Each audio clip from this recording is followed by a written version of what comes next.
Well, hey there, church. I was recently involved in a conversation where someone mentioned that they know a lot of people who have a difficulty understanding the book of Psalms. And at first, I was caught off guard by this statement. And I responded by saying, sometimes it's the only book I understand.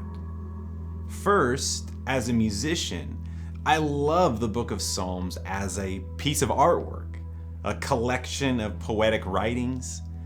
Many songs we sing today are heavily influenced by the work of the Psalms.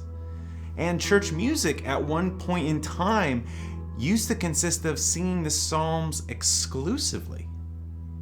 Secondly, I love the Psalms because they are the outcries of the human heart to God. Sometimes they're full of joy, and other times they're filled with this deep anguish. Sounds a lot like life, doesn't it? Have you ever had a heavy heart and circumstances cause you to doubt God's care for you? Well, there are many psalms written by people who felt the same way. Sometimes they give words to the feelings that we just can't explain. Psalms is a deep book where humanity and spirituality collide. So today we take a look at the Psalms, and what better place to start than at the beginning? So here reads the first psalm. You can close your eyes if you'd like to. Blessed is the one who does not walk in step with the wicked, or stand in the way that sinners take, or sit in the company of mockers, but whose delight is in the law of the Lord, and who meditates on his law day and night. That person is like a tree planted by streams of water, which yields its fruit in season, and whose leaf does not wither. Whatever they do prospers. But not so with the wicked. They are like chaff that the wind blows away. Therefore the wicked will not stand in the judgment, nor sinners in the assembly of the righteous. For the Lord watches over the way of the righteous, but the way of the wicked leads to destruction.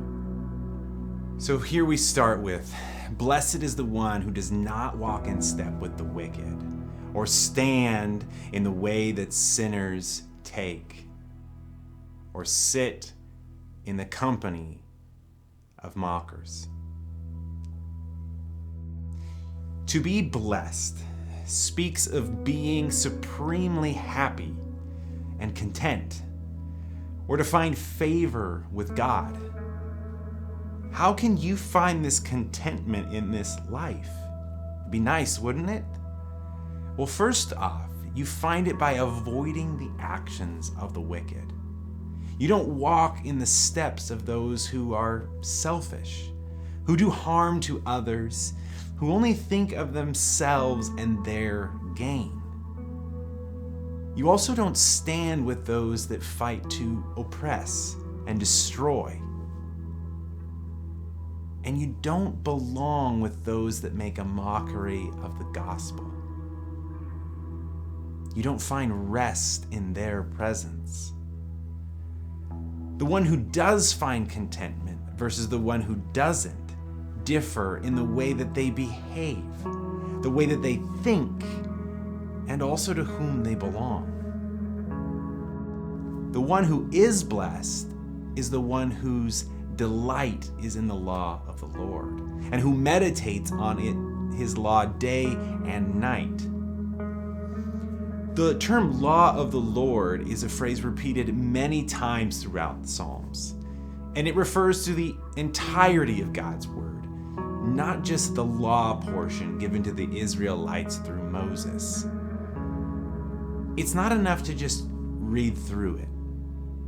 It's not enough to just talk about it. It says to delight in it, to find joy in it, Because God made the world with splendid creativity.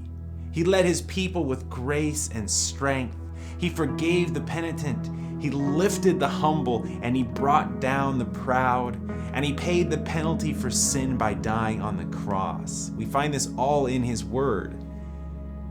Also, his commands are just and true. They break the chains of the oppressor.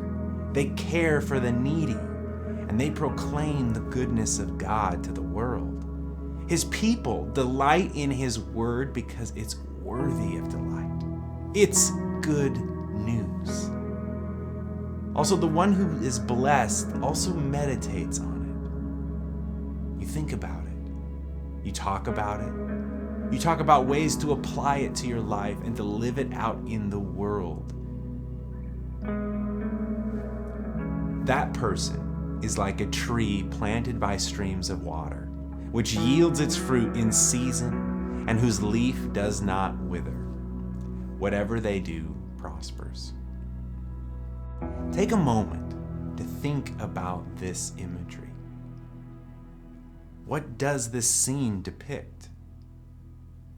A tree planted by streams of water, who yields fruit in the fall and does not fade in the winter. You know, there's a serenity here as I see this picture. The tree doesn't fear a drought as the streams continually supply its needs. It yields fruit when in the proper time, and it doesn't fear the harshness of winter, for its strength and vitality shine through it. And so it is with us when we delight and meditate on God's word. Not so the wicked. They are like chaff that the wind blows away. The one who is blessed is planted firmly, has no fear of drought or destruction. But those that choose the path of the wicked are like chaff blown around in the wind.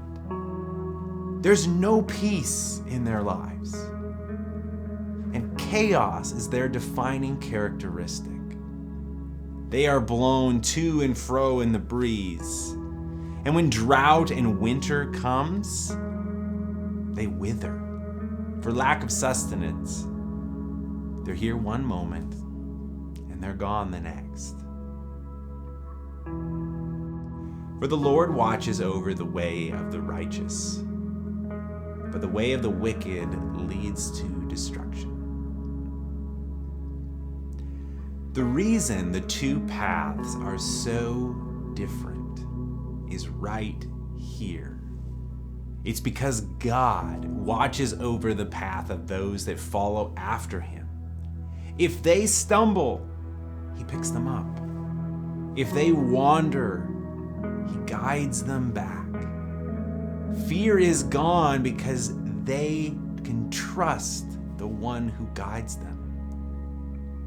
But the wicked, well, they're left to their own devices. When they stumble, there's no one to help them. And when they wander, they're left in the wilderness. God leaves them to their choice. And today, we are left with a choice. Will we be firmly planted like a tree by the flowing streams? Or will we be blown to and fro in the wind? It all depends on where we find our delight. May you be known as one who is blessed. We'll see you soon, church. Well, hey there, church. I was recently involved in a conversation where... Oh, that'll never do.